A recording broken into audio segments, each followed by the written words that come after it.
Welcome in, listener. You're listening to a segment from the Slumpbuster podcast with Ju-Ju Dre. Find the full episode on Spotify, iTunes, the Google Play Store, or our YouTube channel. Enjoy.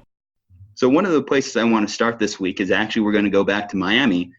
And boy, so avoiding talking about the game because we don't need to revisit that.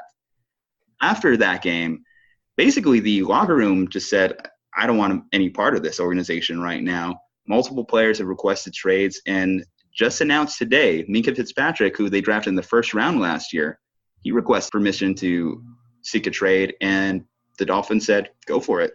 So are they tanking? Because I know they traded away Kenny Stills, Laremy Tunsil, Kiko Alonso, all these guys, but is it really possible to tank in the NFL? Because I guess I counter it a little bit, is because you don't really have that long of a leash to be bad for too long, especially if you're at the coach position.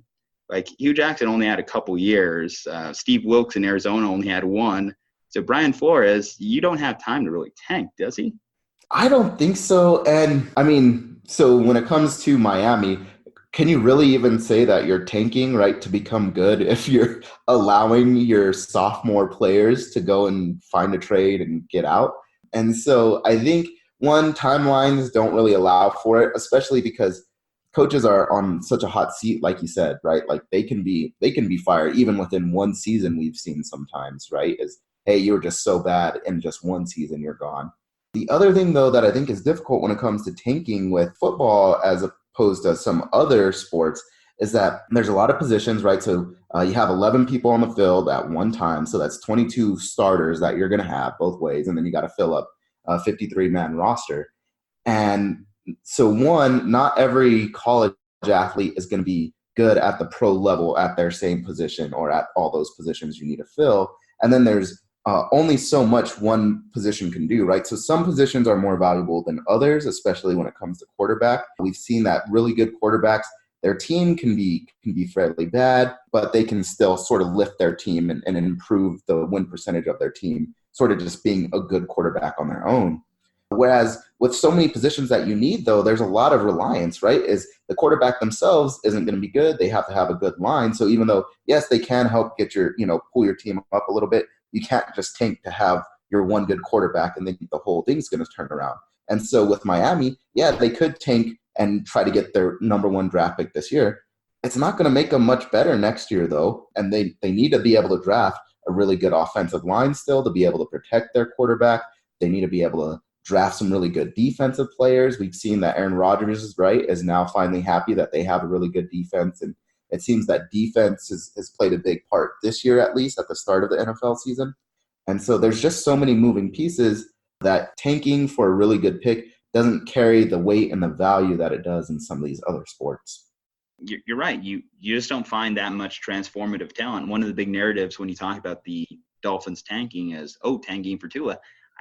I don't really see that because, first off, even if you do get Tua, is he a good enough player to turn this roster into something special? I don't buy it. And you just went out of your way to trade for a quarterback. Are they really giving up on Josh Rosen this quick? I don't think so either. Here's the thing about the NFL, too. There hasn't been a lot of great history in terms of tanking. Not that a lot of teams have actively done it, but there's been a lot of teams that have consistently been in the top 10 year after year after year and have not gotten better.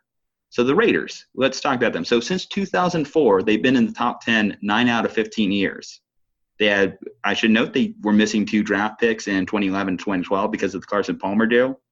But in that time, they still only were able to compile a record of 81 and 159, so a 338 win percentage.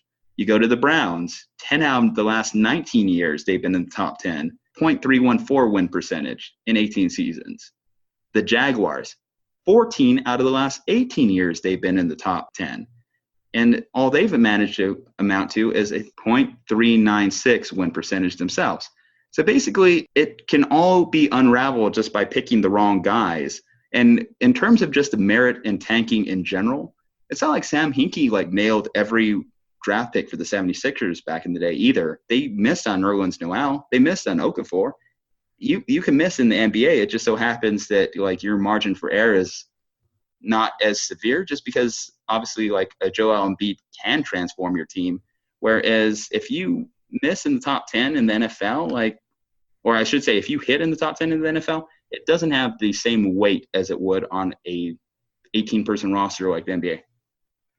Yeah, no, I think you're exactly right on all of those points. The other thing too is so many guys want to get paid as well in the NFL. They know their careers are short, right? We've talked about a lot of injuries. And if you look at it, there hasn't been that many teams that have really ever had shots at winning a Super Bowl, even in the past decade, right? Like a lot of it has been New Orleans, right? Every now and again you get a team like the Rams that, sort of sneaks in, or the 49ers at one point were good, but very few players ever get that chance at winning a Super Bowl.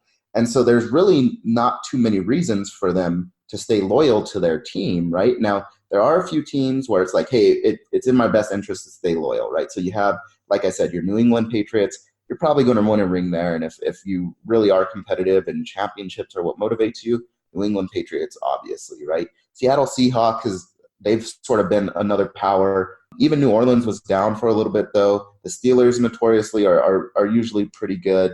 But for a lot of these guys, it's like, hey, I don't really have any incentive to be loyal outside of like, I want more money.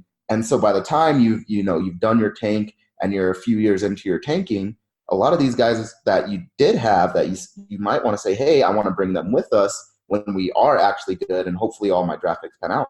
A lot of them end up going somewhere else because they're like, hey, I need to get paid now, right? We're not going to win a championship. I want my money, and that's what I'm going for. A lot of this strictly hinges on being able to draft the right quarterback. For argument's sake, let's say they are tanking. I would say it would be in Miami's best interest to not go quarterback in this next draft and just wait for the Clemson quarterback, Trevor Lawrence, to come out rather than investing all in Tua.